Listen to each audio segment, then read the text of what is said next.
Pessoal, coloca o Augusto com a gente aí na tela, por gentileza. Olá, Augusto, bem-vindo, boa tarde para você, obrigado por estar aqui com a gente. Boa tarde, gente. Prazer em falar com vocês. Bem-vindo, Augusto. Pessoal, o Augusto de Arruda Botelho, ele é advogado criminalista, ele foi secretário nacional secretário nacional de Justiça, do Ministério da Justiça. Ele tem participação nessa luta aí, que a gente acha correta aqui no análise, pela despenalização da maconha. Ele até vai explicar melhor para a gente quer ouvir dele o que é correto falar, se é uma descriminalização, se é uma despenalização, enfim. Vamos tratar desse assunto. O Supremo está julgando agora, nesse momento, né, a diferenciação entre usuário e traficante, que é o debate principal que é travado aí no âmbito desse conselho aí. O Augusto, a pergunta que a gente pensou para você aqui é a seguinte: a gente sabe que tem um princípio no direito que quando a lei muda, se ela beneficia, ela pode retroagir, se ela, a lei penal, né?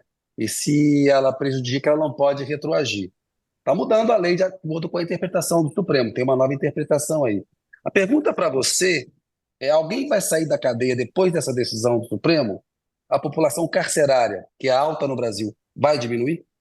Sim, vai. Bom, primeiro, de novo, boa tarde para vocês, boa tarde para quem nos acompanha. Sim, você explicou corretamente. A lei penal, quando mais benéfica, ela tem que retroagir, justamente para beneficiar réus.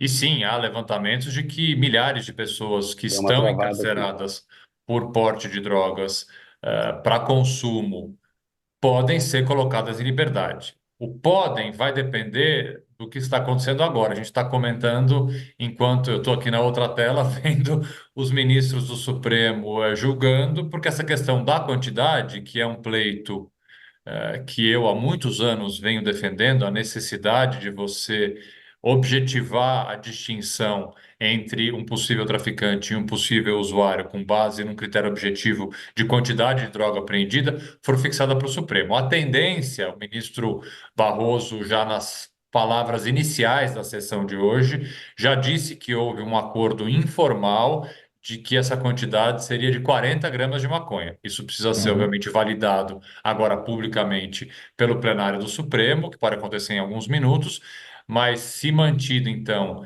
esta vontade do Supremo de fixar em 40 gramas, aqueles que estiverem presos por porte de drogas em quantidade não superior a 40 gramas, sim, podem ser colocados em liberdade. Augusto, vou te pedir para dar uma de historiador, que eu sei que você vai conseguir fazer essa retrospectiva, de como a população carcerária no Brasil explodiu, né? Porque ela multiplicou várias vezes, ao longo dos últimos 20 anos, e, coincidentemente ou não, a partir de uma mudança que houve na legislação justamente sobre porte de drogas, né?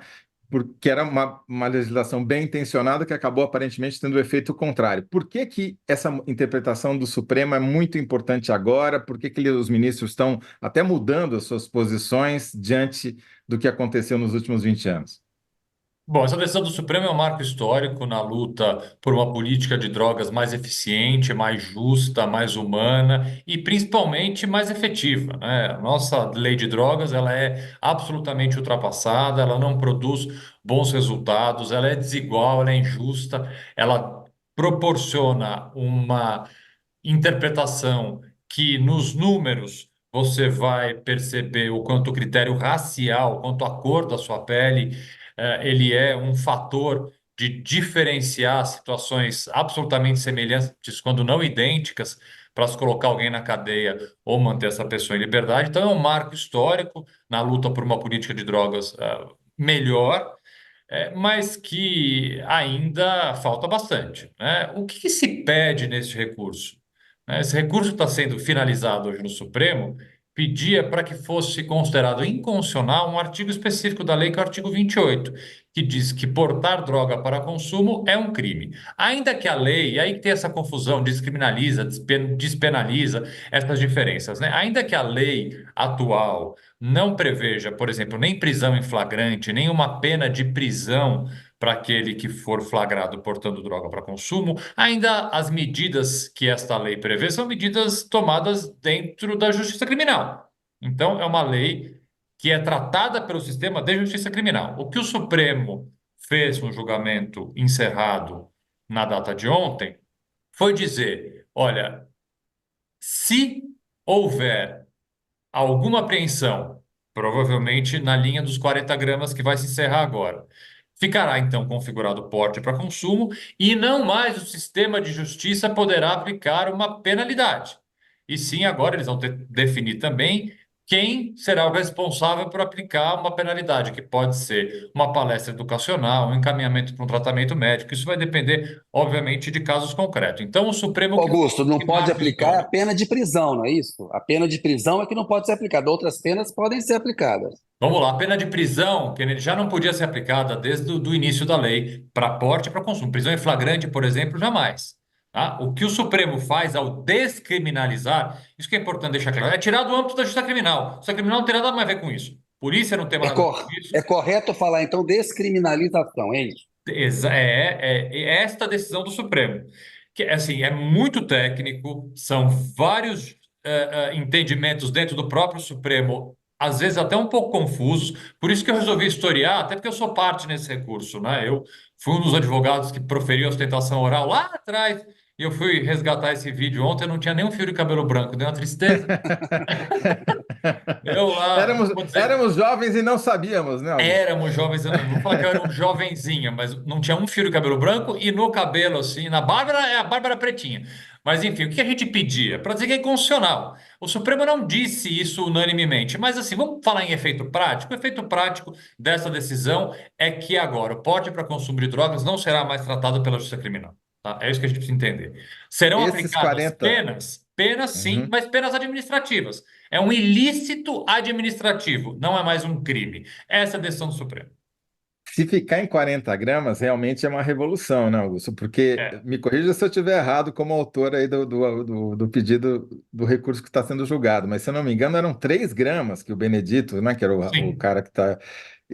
Era tão pouco que 2 gramas, 2/3 da quantidade apreendida foram usados para fazer o teste. Só sobrou exato, 1 grama. Quer exato. dizer, 40 é muita diferença, né? E, gente, assim, 22 anos de advocacia criminal eu tenho, trabalhando e me dedicando numa parte significativa a casos semelhantes a esse. Isso não é um caso isolado. A gente tem mania de achar que são casos alegóricos isolados. Não são. Há milhares de processos em tramitação, milhares de recursos aguardando julgamento que tratam de apreensão para consumo de quantidades minúsculas, ínfimas de droga. Há um caso paradigmático do ministro Gilmar Mendes, que é o relator desse recurso extraordinário em questão, em que ele coloca em liberdade uma mulher que foi condenada a 6 anos e 9 meses de cadeia por portar 2,3 gramas de maconha.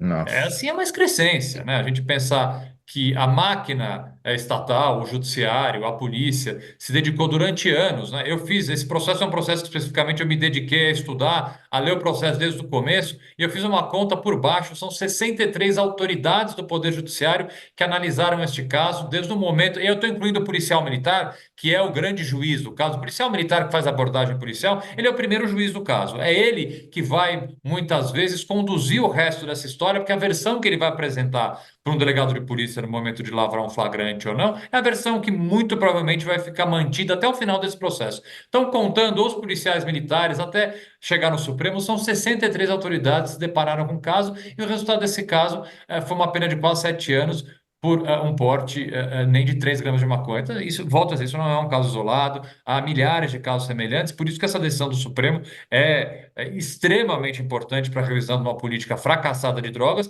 É o começo, né? Não é o fim. O que se pedia no recurso é a consideração da inconstitucionalidade do artigo 28, que vem, de certa forma, torta um pouco nesse julgamento, mas respondendo objetivamente a tua pergunta, é um marco de um início importantíssimo de uma mudança de política.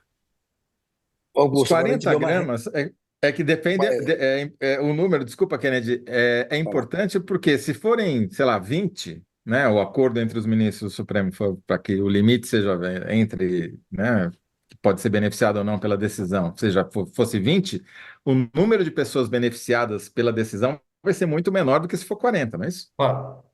Exatamente. Exatamente. Mas a gente não precisa pensar só no retroagir a lei. Eu tenho que pensar no futuro, aqui para frente, né? Que, Sim, que tipo de política criminal de drogas eu pretendo implantar no meu país?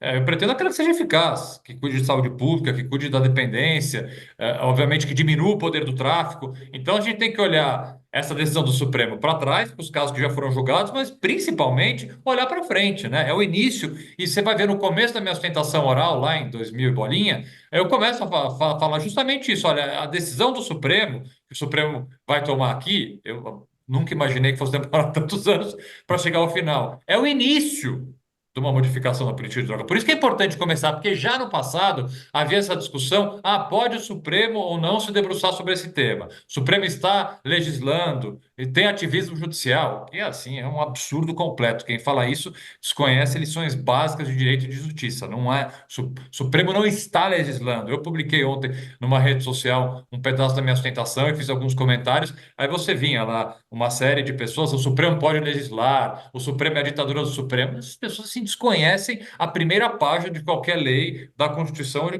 qualquer código de processo. E isso não é legislar, né? O Supremo está respondendo a um recurso específico que pleiteava. Uma das teses do recurso extraordinário que está sendo julgado era justamente esse. O Supremo tem que se manifestar. Ele não está criando um texto de lei novo, ele não está criando um crime novo, ele está simplesmente respondendo a uma demanda num recurso específico, que inclusive foi feito pela Defensoria Pública do Estado de São Paulo. Augusto, você falou uma coisa que eu fiquei impressionado com essa história de 63 as autoridades judiciais terem opinado, participado até agora. Quer dizer, essa mudança de paradigma que o Supremo está decidindo ontem e hoje, ela vai provavelmente desafogar a justiça daqui para frente, não? Muito, muito. Principalmente intervenções policiais absolutamente desnecessárias, seja de patrulhamento ostensivo nas ruas, seja de encaminhamento de pessoas flagradas portando droga para consumo para delegacias de polícia.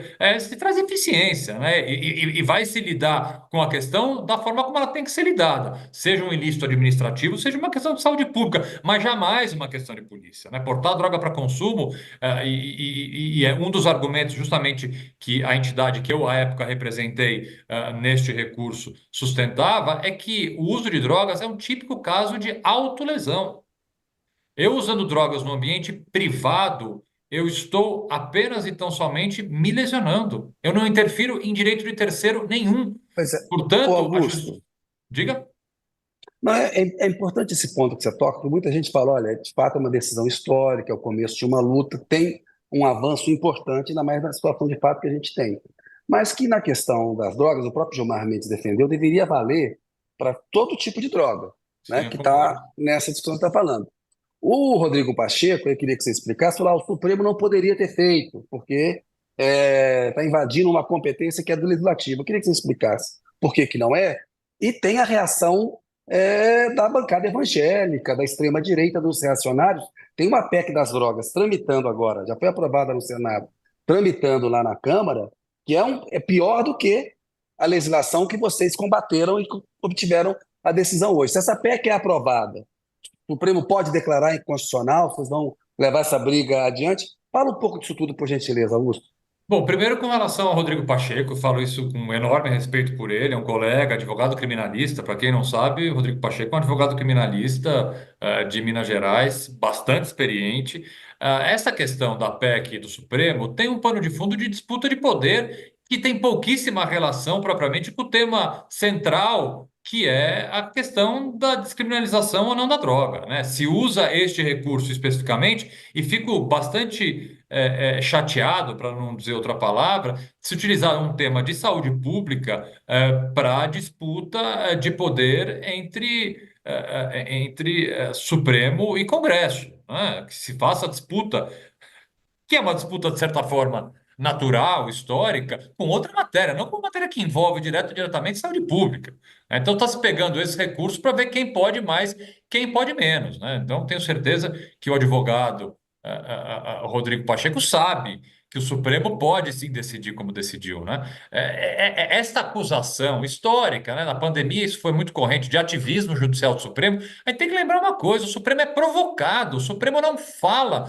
sem uma provocação, seja uma provocação de uma ação específica, seja uma representação de controle constitucional feito por um partido ou uma associação que tem a legitimidade para fazer. O Supremo não sai falando sozinho, ele responde. E muitas vezes o ministro Toffoli é muito feliz quando faz essa observação. Ele fez um julgamento ontem. Eu não tenho culpa que os poderes que deveriam se manifestar e agir e resolver certos temas não fazem, e diante a inércia desses poderes, partidos políticos, entidades representativas acabam acionando o Supremo para o Supremo decidir. É papel do Supremo durante a pandemia decidir se tem que ter jogo de futebol? Claro que não. É papel do Supremo dizer se precisa ter culto no domingo durante uma pandemia? Não. Mas o antigo governo não se mexia para combater a pandemia, entidades iam lá, acionavam o Supremo decidia.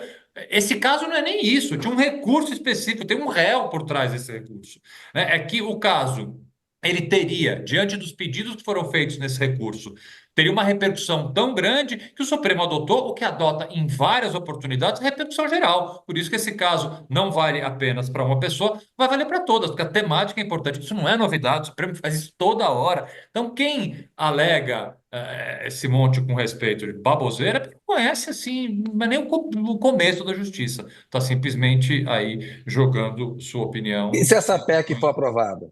O Supremo pode, como já fez, por exemplo, no marco temporal. O Supremo, se provocado, e imagino que será provocado, no caso de aprovação da PEC, o Supremo pode declarar inconstitucionalidade.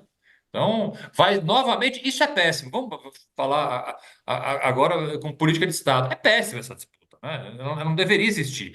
Poderia, de certa forma, haver um equilíbrio, haver um momento pacificador. Não é bom que o Congresso aprove uma coisa, alguém entre lá com uma discussão de constitucionalidade disso e o Supremo venha caçar. Não é esse a harmonia de poderes que nós, cidadãos aqui, esperamos ter. Mas, infelizmente, é a realidade que esse momento polarizado que o país está, com um Congresso extremamente conservador, tem nos apresentado.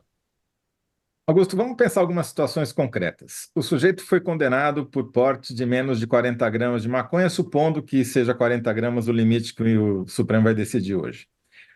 O que o advogado dele vai fazer amanhã? Vai ter que esperar, para começar. Vai ter que esperar que pode ter embargos, né? Alguém pode Tá. embargar da decisão do Supremo, querendo ali alguma melhor elucidação de um ponto, dizendo que tem algum ponto que não foi claro. Então, essa decisão, ela não começa a valer a partir de amanhã, porque pode haver recurso. A partir do momento que essa decisão transitar em julgado, a gente vai ter que ver como os tribunais de justiça, que é onde esses casos estão tramitando, muito provavelmente, ou nas justiças de primeira instância, qual vai ser o posicionamento prático deles, efetivamente, para aí que advogados e advogadas possam definir a melhor estratégia. Nós temos aqui um histórico ruim no estado de São Paulo, e o estado de São Paulo, a gente sempre tem que falar dele, por quê? Vamos pensar o seguinte: a terceira maior população carcerária do mundo, que é o Brasil, ela se concentra bastante no estado de São Paulo. A população carcerária feminina do estado de São Paulo tem 69% das suas mulheres presas por crimes relacionados à droga.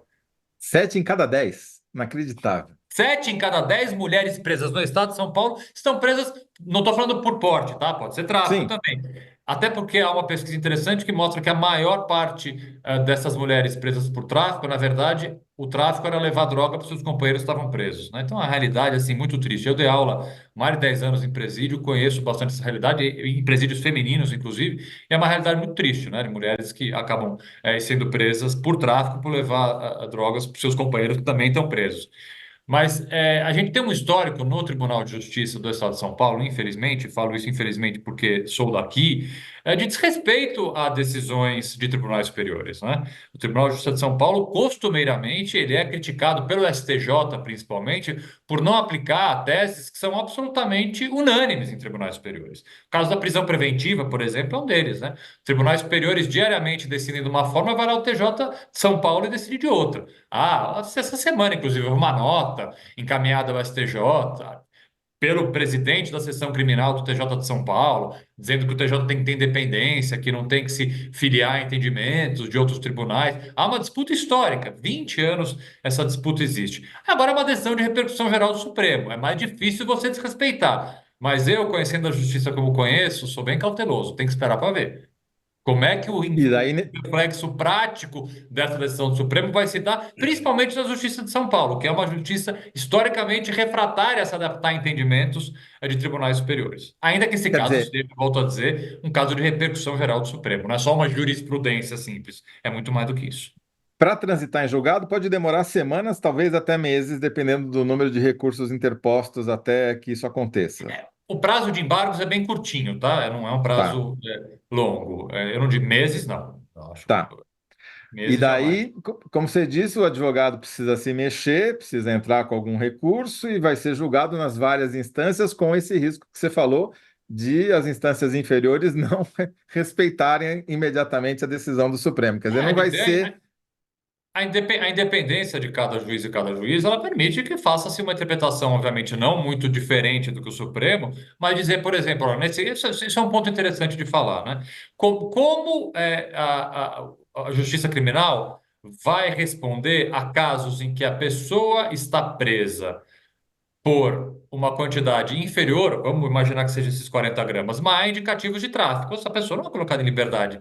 A gente tem que entender essa distinção, né? Todo o processo em que a pessoa foi apreendida com 40, abaixo de 40 gramas, essa pessoa automaticamente vai ser colocada em liberdade? Não, se você tiver indício de que esses 36 gramas era destinado ao tráfico, tem essa diferença. Essa análise, então, ela não pode ser feita exclusivamente com base na quantidade, porque a lei de drogas, ela prevê quantidade de forma genérica, sem falar qual, e outras circunstâncias do momento da apreensão. Isso é uma. Eu sempre conto essa história. Eu consigo prender você, Toledo, e você, Kennedy, Hum, aqui, por tráfico ou porte, com exatamente a mesma situação fática. Basta a minha interpretação. Vocês foram, por exemplo, apreendidos com 5 porções de droga no bolso e R$ 100 no outro bolso, numa região que é conhecidamente uma região de venda de drogas. Eu te prendo como traficante, dizendo que essas 5 porções estão preparadas para venda. Esse dinheiro estava no seu bolso, é o lucro que você teve de vendas anteriores, e você está nesse local porque é um local de vendas. Agora eu vou falar que você está com essa droga para portar. Você está com 5 porções no bolso. Você comprou 5 porções. O dinheiro que você tem no bolso é o troco que você recebeu do traficante, e você está numa área de venda porque você precisava comprar. Logo você vai procurar num local de venda de drogas. Você não vai no supermercado. A situação é exatamente a mesma. A quantidade de droga é a mesma, o dinheiro é o mesmo, o local é o mesmo. Mas eu, na minha interpretação de juiz aqui, eu te preendi por tráfico, vou te deixar aí alguns anos preso, ou te mandei para casa por porte. Essa é a subjetividade que a lei deixa. Por isso que a gente precisa de um critério objetivo. Por isso que essa decisão do Supremo é tão importante. Eu estabeleço um critério. Agora, isso significa também que ainda vai ter algum espaço para a polícia, você diz, né? Tem a quantidade e a situação, né? Qual é a conjuntura aí em torno da prisão? Se houver outros indícios de tráfico, ainda caberá ao policial, Claro. por exemplo, prender o sujeito. Claro, claro que sim, porque a droga não está legalizada, né? Vamos lá. Há possibilidade de situações de quantidades pequenas de droga não serem destinadas ao tráfico. É isso. Tem um programa na televisão, Kennedy, não sei se você já assistiu, que ele começou com aeroportos, depois foi para a Polícia Rodoviária Federal, passa toda semana na TV paga, e tem lá sempre a abordagem de um ônibus, aí a polícia, o policial rodoviário federal entra no ônibus, fala abordagem e tal, e aí sempre acha alguém dentro do ônibus levando uma quantidade de droga para dentro com ele. Se for menos de 40 gramas, pelo fato de estar indo da fronteira para um centro consumidor, né, da fronteira com o Paraguai, com a Bolívia para São Paulo, por exemplo, isso já seria suficiente, por exemplo, para o policial rodoviário falar, não, caracterizou o tráfico porque ele está transportando menos, mesmo que menos de 40 gramas de um lugar para outro. É uma interpretação possível. Se é a correta ou não, o caso concreto vai ter Sim, que dizer. Mas é uma interpretação possível? Sim, é uma interpretação possível. Portanto, a gente ainda vai ter que.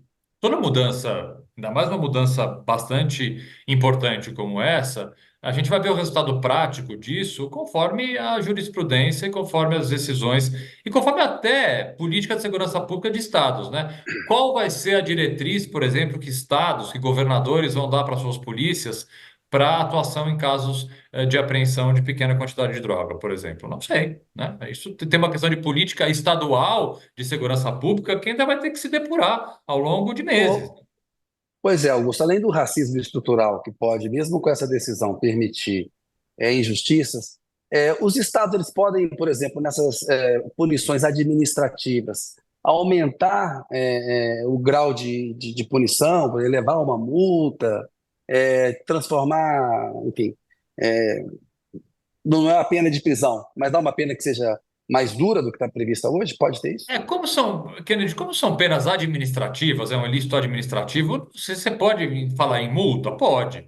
Mas você tem que ficar num critério razoável, né? Como qualquer multa. Você pode falar numa questão. Eu prefiro muito mais do que uma multa pecuniária, por se tratar de uma questão de saúde pública e não uma questão de polícia ou porte para consumo, né? Vamos voltar aqui para a gente saber do que a gente está falando. Eu prefiro muito mais que sejam questões relacionadas à saúde pública ou o projeto de educação. Eu gostei de parte do julgamento de ontem, eu gostei do julgamento como um todo, alguns votos eu discordo, obviamente.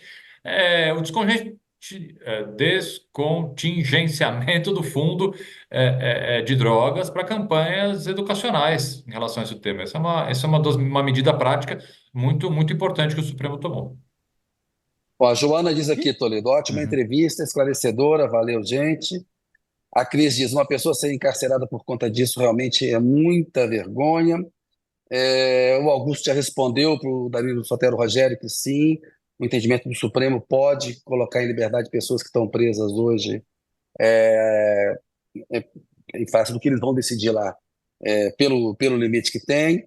O Fábio acha que a polícia pode continuar sendo dura. Enfim, é um assunto que demanda muita atenção aqui no UOL. Toledo, O continua que aí. eu entendi do que o Augusto falou é que é histórico, é uma mudança de 180 graus do que vinha acontecendo até agora, potencialmente, mas que ainda há muitas etapas a serem cumpridas para que essa nova interpretação tenha efeito real na vida das pessoas. Não só as Exatamente. etapas, de recurso, das decisões judiciais, como de comportamento dos governantes, da polícia, né, das políticas públicas de segurança e do próprio embate com o Congresso, né? Quer dizer, essa discussão está só começando, não é isso?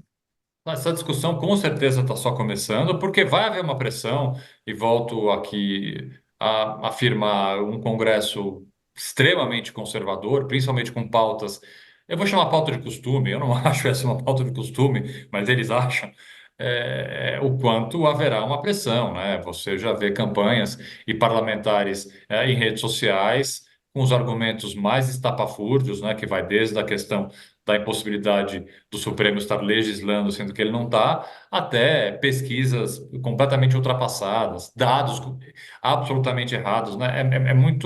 É muito cansativo, para dizer o mínimo, você discutir hoje em dia qualquer tema, sendo que grande Pois é, parte Augusto, eu queria usa. aproveitar isso com você, que você teve lá na Secretaria Nacional de Justiça. Essa extrema-direita ela tem essa fixação por controlar a vida das pessoas. Eles falam em liberalismo, mas querem controlar se a pessoa fuma maconha, se não fuma. E a gente teve recentemente um debate aqui, que é o tal do PL do estupro. Aí o Lira vai lá e cria uma comissão. É igual tá fazendo essa coisa da PEC das drogas. Ah, deixa aqui que nós vamos estudar direitinho, vai tramitar mais rápido, mas nós vamos olhar. Nesse contexto aí, você que teve no governo, como enfrentar esse debate com essa extrema-direita que está nesse Congresso conservador? E aí eu queria uma avaliação sua sobre o PL do Estupro. Pergunta difícil, Kennedy, como enfrentar? Trazendo fatos.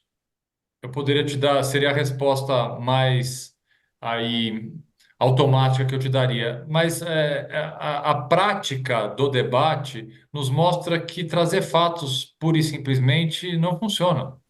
Não funciona, porque há uma parcela, infelizmente, significativa da população com uma visão completamente obtusa, completamente direcionada, monotemática, e não há fatos que você possa apresentar, pesquisas que você possa apresentar, dados concretos que a interpretação e a devolução numa disputa de ideias e de propostas, ela vai sempre ser baseada naquilo quase que não existe, né? A gente vê no próprio julgamento de ontem, né? Você teve alguns ministros trazendo informações que simplesmente não estão corretas. Não é nenhuma questão aqui de ponto de vista, né? Nenhum país legislou sobre não houve, perdão, nenhum poder judiciário de nenhum país tomou as medidas que a gente está tomando. Verdade, vários países. Você pega aqui só vizinhos nossos, Argentina, Colômbia, aí um pouco mais para cima, México, todos fizeram mudanças na lei de drogas através do judiciário. Né? Aí você vai falar, nenhum país o judiciário, por exemplo, fixou quantidade de droga para distinguir porte e consumo. Vários países fizeram isso. Então, é muito difícil discutir quando não se discute com base em fatos reais, né?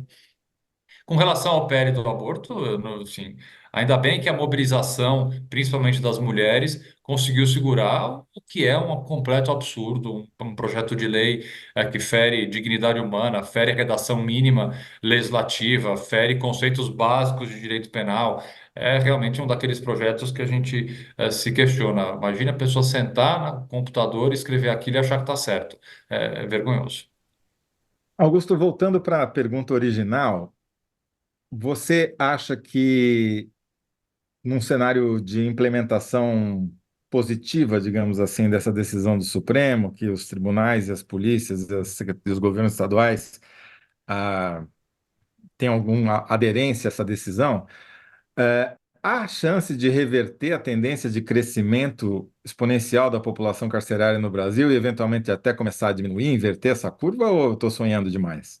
Não, você não está sonhando demais, há essa possibilidade, mas eu vou já alertar sobre um novo foco que o mundo conservador e a extrema-direita vai ter, audiência de custódia. Este é o próximo alvo de ataque da extrema-direita, são as audiências de custódia. Se as Explica o audiências que de elas são. custódia... O que é Oi? audiência de custódia? O que é uma audiência de custódia? Explica para a audiência. Explico. A audiência de custódia é o seguinte: no passado, antes da existência da audiência de custódia, alguém preso em flagrante só ia ver um juiz pela frente daqui a 2, 3 meses. Tá? Se eu sou preso em flagrante hoje, o juiz só ia olhar para minha cara, para olhar, para me escutar em 2 ou 3 meses. Dependendo do estado, 4, 5 meses demorava. A audiência de custódia obriga que toda pessoa presa em flagrante ou presa preventivamente seja levada à frente de um juiz em até 24 horas para que esse juiz não condene ou absolva essa pessoa, para que esse juiz veja se é necessário a manutenção dessa pessoa na prisão. E para que o juiz veja se durante a abordagem policial houve a prática de tortura ou maus tratos, que infelizmente ainda é uma realidade no nosso país. Isso é audiência de custódia. Pessoa presa é levada na frente de um juiz em até 24 horas.